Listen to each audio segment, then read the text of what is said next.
Any idea?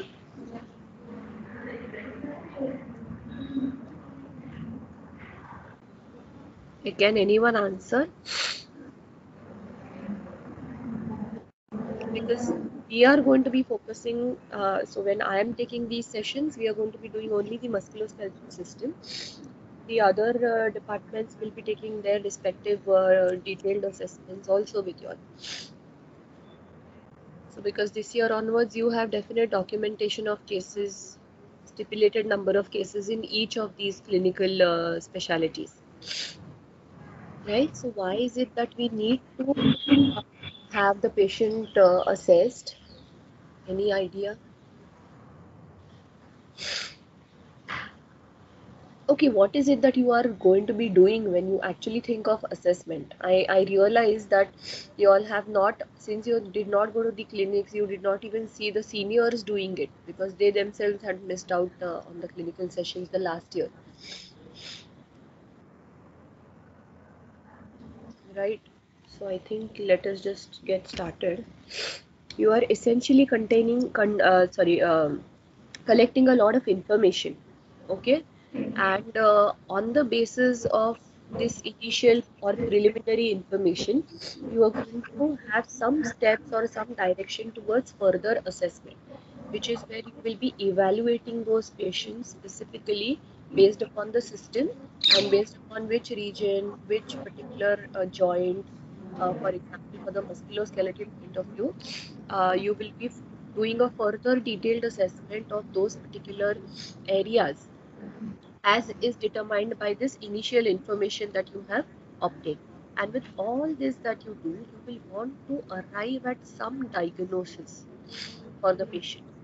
Okay, what does the diagnosis give you? It gives you a basic framework to understand what may be going wrong with the patient, because for many of these conditions there is a natural history, natural presentation that has been already determined.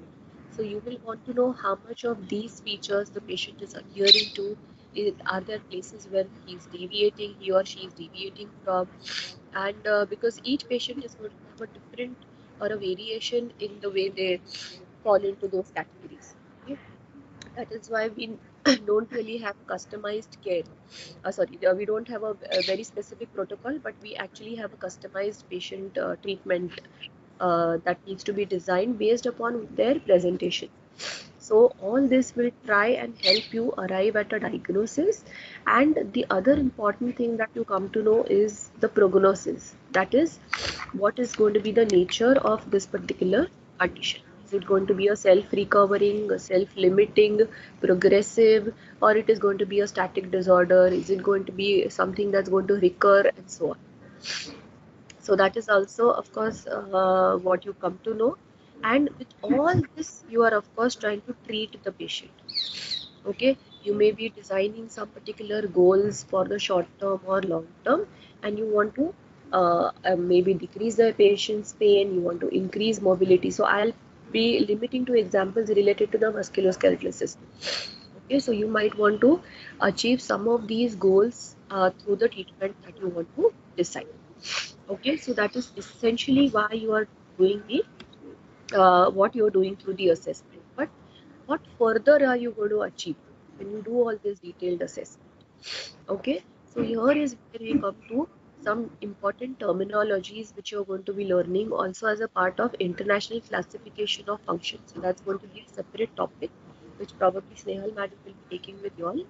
So what you're trying to do is you are identifying the patient's impairments. Okay, so these impairments is what is actually that has gone wrong with the patient at a structural level and a functional level. Okay, so when we state that the patient has got an edema or an effusion or a tightness, these are all changes that have taken place which can